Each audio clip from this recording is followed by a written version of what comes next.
Обуду Лондон BBC саламатсыздарбы. Эл аралык жана спорт жаңылыктары менен тааныштырабыз. Мен Акчолпон Койчиева.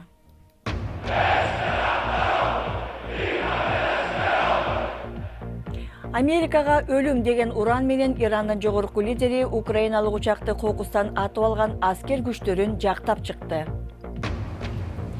Цейлон чай өндүрүшү баалардын арзандашы жана жумушчу күчүнүн кымбатташынан улам жапа чегүүдө.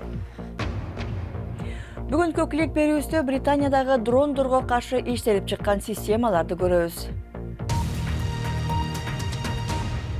Ирандын жогорку лидери Аятолла Али Хаминей көп жылдан бери биринчи жолу Тегеранда жума күнкү намазды өзү жетектеп өткөрдү.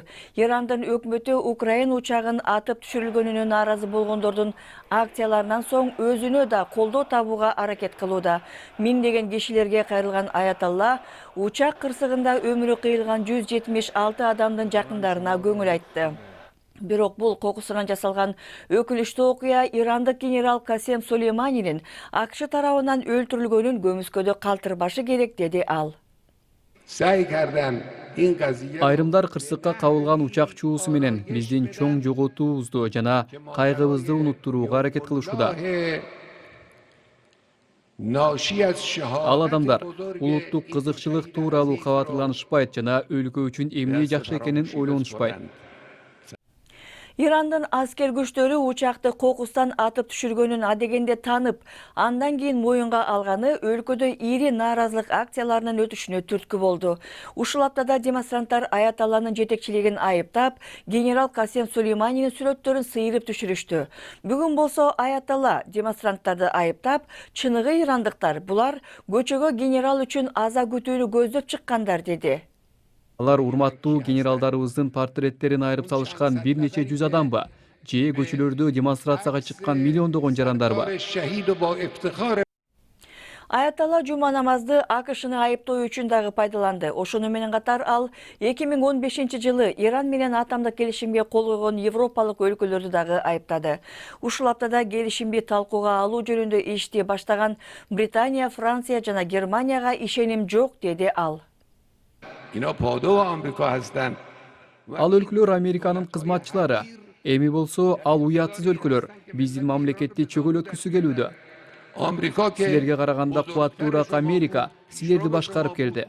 Бирок Иранды чөгөлөтө албайт. Өлкөбүздү чөгөлөтүүгө силердин алыңар жетпейт. Аятолла жума намазды сейрек алып барат. Ал өтө орчундуу деп саналган учурларда гана ошентет. Демек, бул жолу Аятолла эмне максатты көздөдү? Аны ирандыктар кандай кабылдады? BBC'нин кабарчысы Али Хашем Бейруттан баяндайт.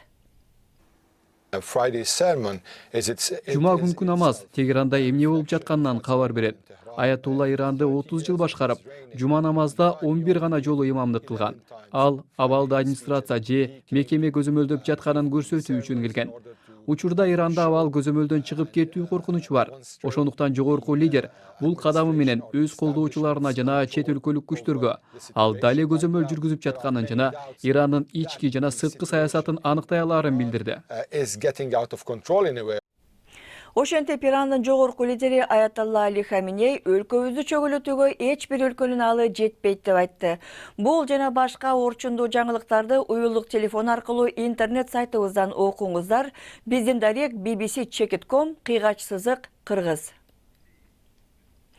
Программаны улантабыз. Шри-ланкалык чай өстүрүүчүлөр эл аралык рынокто баалар түшүп кеткендигине байланыштуу бир катар чакан ишканаларды жаап чачкандыгын билдиришти.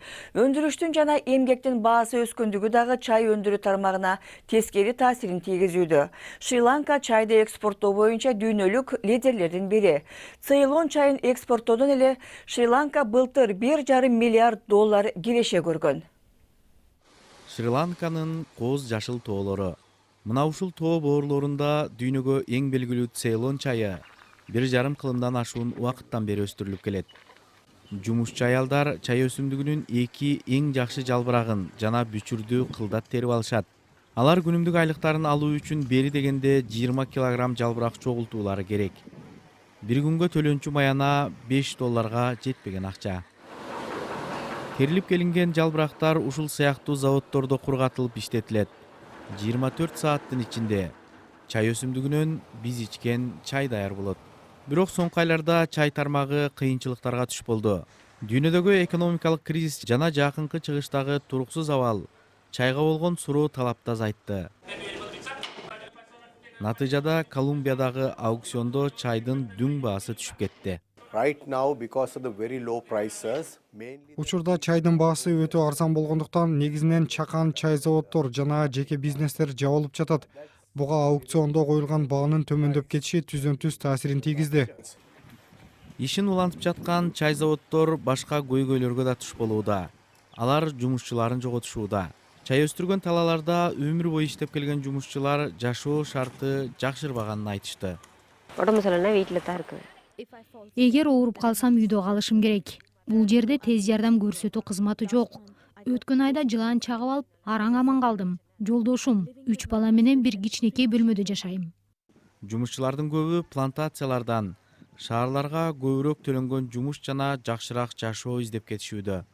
Соңку 30 жылдын ичинде жумушчулардын 3төн 2 бөлүгү кетип калган. 100 миңдеген адамдар бул тармакка көз каранды. Бирок учурда Цейлон чайын чыгаргандар башынан кыйынчылыктарды өткөрүп жаткан мезгил. BBC Кыргыз кызматын көрүп жатасыздар, жаңылыктар менен тааныштырууну улантабыз. Кытай экономикасы 2019 жылы соңку 30 жыл ичиндеги эң төмөнкү өсүштү көрсөттү. Товарларга суроо талаптын басаңдашы, банк системасындагы проблемалар, Кошмо Штаттары менен соода согушу сыяктуу көрүнүштөрдүн айынан экономика 6,1% гана өскөн. Кытайда ымыркайлардын төрөлүүсү Кытай Эл Республикасы 70 жыл мурун түптөлгөн убактан берки эң төмөнкү көрсөткүчүнө түштү. Бир гана балалуу болуу саясаты токтотулса дагы 2019 жылы ар бир 1000 адамга 10,5 бала төрөлгөн.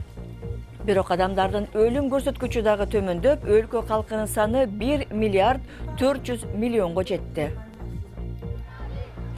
Кытайдын президенти Ши Цзиньпин Мьянмага иш сапары менен келди. Анын максаты Бейжиңдин кызыкчылыгын сактап, жаңы соода багыттарын өнүктүрүү үчүн Мьянмада кытайлык инфраструктуралык долбоорлорду кайра баштоо. Ал армиянын башчысы Мин Аң Хляң жана өлкөнүн де-факто лидери Ан Сан Су Чи Ай менен жолугушат. 83 жаштагы испаниялык миллиардер Пикассонун эмгегин өлкө сыртына алып чыгып, аукциондо сатууга аракет кылганы үчүн $58 миллион айыпка жыгылып, 18 айга абакка кесилди. Пикассонун жаш айымдын башы деп аталган чыгармасы улуттун байлыгы деп аныкталган. Джейми Боттин сүрөттү кайтарып берүүгө мажбур болду.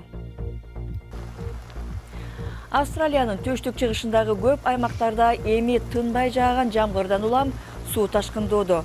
Мындай абал жакында эле өрттөн жабыркаган Нью Саус Уэльсте дагы катталды. Туш тарапта жамгырдан улам өрт өчүп жатканы кабарланууда. Көпчүлүк калк пенсияга чыгып жатканда сиз карьераны жаңыча баштоого батынат белеңиз.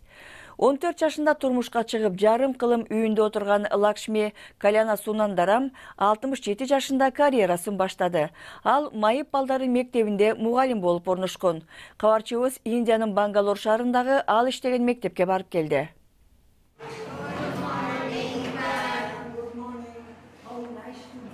Токсон бир жаштагы Лакшми Каляна Сундарам 24 жылдан бери мугалим болуп иштейт. Мен жаш кезимде иштеген жокмун. Ошол үчүн 67 жашымда жумушка киргенимде алдуу күчтүү болуп турдум. Эл менен аралашып иштегим келди.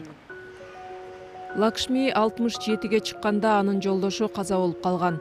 Башкалар пенсияга кетип жаткан маалда ал жумушка орношкон. Ал Бангладештеги мүмкүнчүлүгү чектелгендердин мектебине мугалим болуп кирген.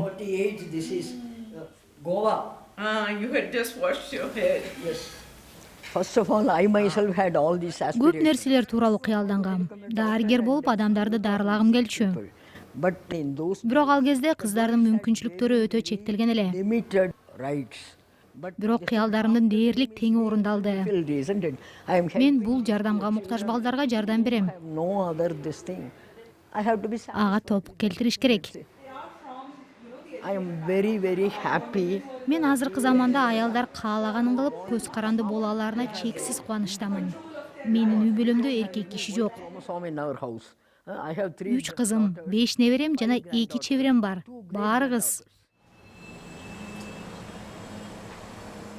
Дагы канчага чейин мугалим болсом дейсиз? Аны эми бир Кудай билет.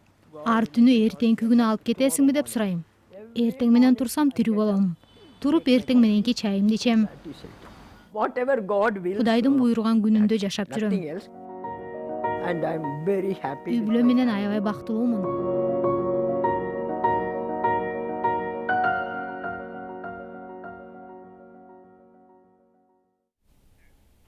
Бул жолу жаңы технологиялар тууралуу баяндамада адамдардын коопсуздугун камсыздоо менен катар үй жаныбарлардын дагы жакшы кароого багытталган жабдуулар тууралуу сөз болот. Кезекте клик.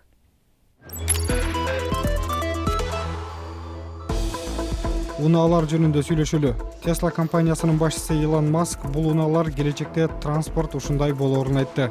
Анда унаада бараткандар жолдогу башка айдоочулар же жөө жүргүнчүлөр менен сүйлөшө алат. Бирок Илон Маск мындай унаалар качан чыгарыла баштаарын ачык айткан жок.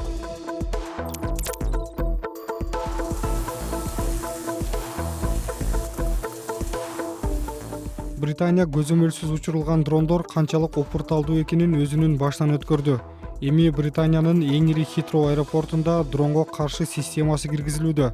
Аталган система уруксаты жок учурулган дронду жана аны учурган кишинин жайгашкан жерин аныктай алат. Эми дрон учурууга тыюу салынган аймактарда дрон учурган кишилер 5 жылга чейин эркинен ажыратылышы мүмкүн. АКШ президенти Дональд Трамп Apple компаниясынын маалыматтарды сактоо эрежесине каршы кайрадан тирешип жатат. Трамп Twitter'деги баракчасында соода тармагында анын администрациясы Apple компаниясына жардам берип жатканына карабай, компания кылмыш иштерин тергөөдө көмөк көрсөтүүгө шашылбай жатат деп сындап жазды. Apple өз кезегинде мындай айыптарды четке кагууда. Музыка жүктөгөн Spotify компаниясы иттерге арналган үндөр жыйнагын чыгара баштаганын маалымдады. Аталган программада иттерди тынчтандырууга багытталган 5 сааттык үндөр жазылган экен.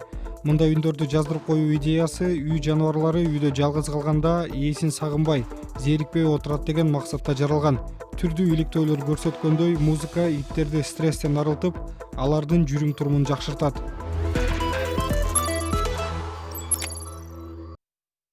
Эми спорт жаңылыктарын көрөлү. Интер Милан Эшли Яңды өткөрүп алуу үчүн Манчестер Юнайтед менен $1 миллион 700 миң макулдашты. Эшли Яң Юнайтедте 8,5 жыл ойноду. 34 жаштагы коргоочу Англия үчүн 39 жолу ойногон. Манчестер Юнайтедке 2011 жылы Астон Вилладан өтүп келген. Дем алыш күндөрү Премьер-лига оюндарынын алкагында турнирдик жадыбалда жогорку орунда турган Ливерпуль Манчестер Юнайтедди кабыл алат. 14 упай менен алдыда келаткан Ливерпуль бул сезондо азырынча жеңиле элек. Ал эми экинчи орунда келаткан Манчестер Сити өз таласында Кристал Пэлас командасын кабыл алат. Челси болсо Ньюкасл менен беттешет. Хавьер Эрнандес мурунку Барселона клубуна машыктыруучу болуудан баш тартканын айтты. Анткени мындай мүмкүнчүлүк ал үчүн ага ыңгайсыз учурда келген. Испаниянын мурунку жарым коргоочусу май айында футболдон кеткенден бери Катардын Аль-Сад командасын машыктырып келет. Ал Барселонанын жетекчиси Оскар Грау менен директору Эрик Абидаль дүйшөмбү күнү Эрнесто Вальверде кызматынан четтетилгенден мурда ага менеджерлик кызматты сунуштаганын айтты. Жаңылыктардын соңунда Кытай жөнүндө дагы бир кабарга токтоло кетели. Кытайдын түндүгүндөгү Чаңчун шаары чыгыш календары боюнча жаңы жылга муздан ук-муштай айкелдерди жасап камынууда. Жаңы жылга чейин бир жума мурун башталган фестивалда ашкана периштеси Кудайга билдирүү жасайт эмиш. Жакшы нерселерди айтып барсын деп кишилер түркүн тамак ашты жасашат экен. Программабызды ушуну менен жыйынтыктайбыз. Алпарган Акчулпун Койчиева. Дем алыш күндөр көңүлдүү өтсүн. Саламатта болуңуздар.